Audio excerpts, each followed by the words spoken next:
Hello दोस्तों, आज की वीडियो में हम बात करेंगे इंडियन इलेक्शन के बारे में और जानेंगे कि आखिरकार इंडियन इलेक्शन में कितना खर्च होता है और इसके अलावा हमारे देश की पॉलिटिकल पार्टीज के पास कितना पैसा है, जिनमें कि बीजेपी, कांग्रेस और बसपा आती है। सेंटर फॉर मीडिया स्टडीज की एक रिपोर्ट के अनुसार भारत में हुए 2019 में लोकसभा और विधानसभा चुनाव में लगभग 55 से 60 हजार करोड़ रुपए खर्च किए, यानी कि लगभग 8 से 9 बिलियन के आसपास। यह आंकड़ा इतना बड़ा है कि इसका अनुमान आप ऐसे लगा सकते हैं कि भारत में प्रति व्यक्ति पर लगभग 700 रुपये इलेक्शन में खर्च किए गए।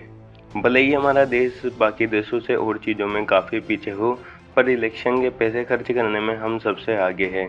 इसके अलावा 2019 इलेक्शन में सबसे ज़्यादा पैसा भारतीय जनता पार्टी द्वारा खर्च किया गया, जो कि था लगभग 25 से 30 हजार करोड़ रुपए, और कांग्रेस द्वारा 2019 इलेक्शन में लगभग 9 से 10 हजार करोड़ रुपए खर्च किए गए। अगर बात करें पॉलिटिकल पार्टियों के पास टोटल पैसे की, तो देश की अगर 3 सबसे बड़ी पार्टियों की बात करें तो उसमें सबसे ज़्यादा पैसा है भारतीय जनता पार्टी के पास, जो कि है लगभग 4,847 करोड़ रुपए।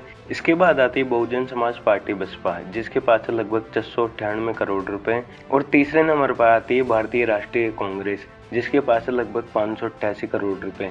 ये संपत्ति वो है जो इन पार्टियों ने खुद की बताई है, और इसके अलावा अब इन पार्टियों की संपत्ति हो सकती है जिसका कि कोई रिकॉर्ड नहीं है। अब बात करते हैं कि आखिरकार इन पार्टियों के पास इतना पैसा आता कहाँ से है और इतना पैसा खर्च कहाँ पर होता है। तो आइए वीडियो शुरू करते हैं।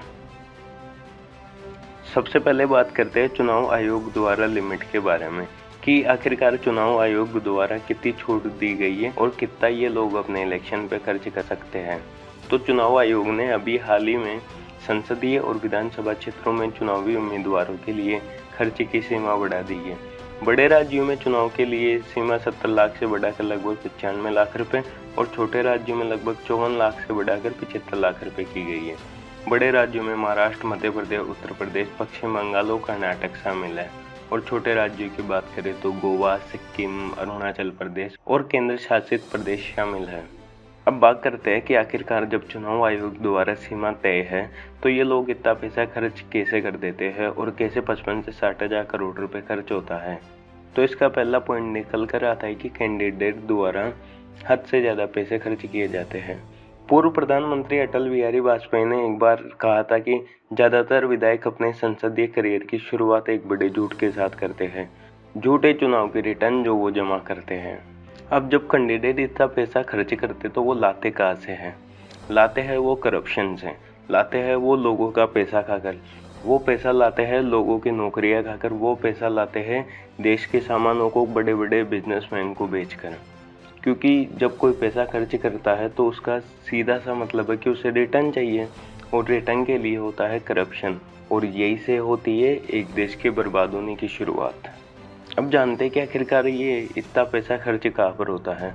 रिपोर्ट के अनुसार लगभग टोटल पैसे में से 35% होता है चुनावी कैंपिंग पर, इसके बाद 25% जाता है वोटर को डायरेक्टली, इसके बाद फॉर्मल इलेक्शन कमीशन में जाता है लगभग 20%, लॉजिस्टिक में 20% और ऐसे आने जाने में लगभग 10% के आसपास खर्चा। परंतु ये जो 25% खर्चा है जो कि वोटर के पास डायरेक्टली जाता है, ये बहुत बड़ी चिंता का विषय है, क्योंकि आजकल इसमें वोटर को पैसे के अलावा ड्रग्स, नशीली दवाइयाँ, सोना और ऐसी कई चीज़ें दी जा रही हैं।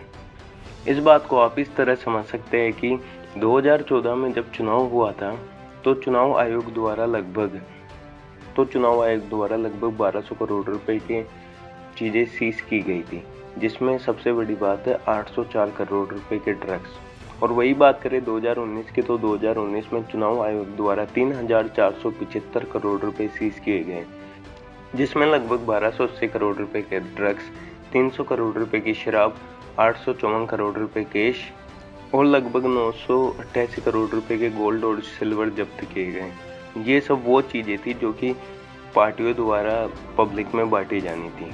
इसके बाद अब आखिर में बात करते कि आखिरकार बीजेपी यानी कि भारतीय जनता पार्टी कितना स्पेंड करती है। तो जैसा कि मैंने पहले भी बताया कि 2019 चुनाव में लगभग भारतीय जनता पार्टी द्वारा 25 से 30 हजार करोड़ रुपए खर्च किए गए, और ये इंडिया में हमेशा देखा गया है कि जो रूलिंग पार्टी होती है वो हमेशा ज़्यादा पैसा खर्च करती है। पर अगर 2014 की बात करें तो 2014 में वो पहली बार था जब बीजेपी ने कांग्रेस को टेक ओवर किया। अगर 2014 के चुनावी खर्चे की बात करें तो 2014 में भारतीय जनता पार्टी द्वारा लगभग 12,750 करोड़ रुपए खर्च किए गए थे, वही कांग्रेस के द्वारा 9,300, बाकी पार्टियों द्वारा लगभग 7,950 करोड़ रुपए। अगर भारतीय जनता पार्टी की खर्चे की बात करें तो भारतीय जनता पार्टी अकेला इतना खर्चा करती है जितना कि बाकी सारी पार्टियां मिला के भी नहीं कर पाती। तो अब हम जानते हैं कि इतना पैसा इन पॉलिटिकल पार्टियों के पास आता कहाँ से है। तो ये पैसा आता है पॉलिटिकल पार्टियों के पास बॉन्ड के रूप में। अगर राष्ट्रीय दलों की बात करें तो बीजेपी के पास सबसे ज़्यादा 2019 के आसपास बॉन्ड आए, जिसकी कीमत थी 3,253 करोड़ रुपए, और वही सपा के पास लगभग 618 करोड़ रुपए और कांग्रेस के पास ओनली 240 करोड़ रुपए आए।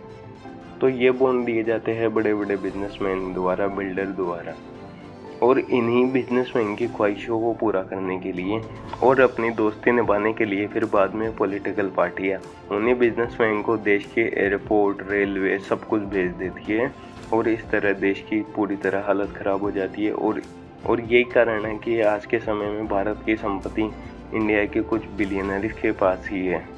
अगर वीडियो आपको अच्छा लगा हो, इन्फॉर्मेटिव लगा हो तो वीडियो लाइक कीजिए, शेयर कीजिए, सब्सक्राइब कीजिए। मिलते हैं अगले वीडियो में, तब तक के लिए अलविदा।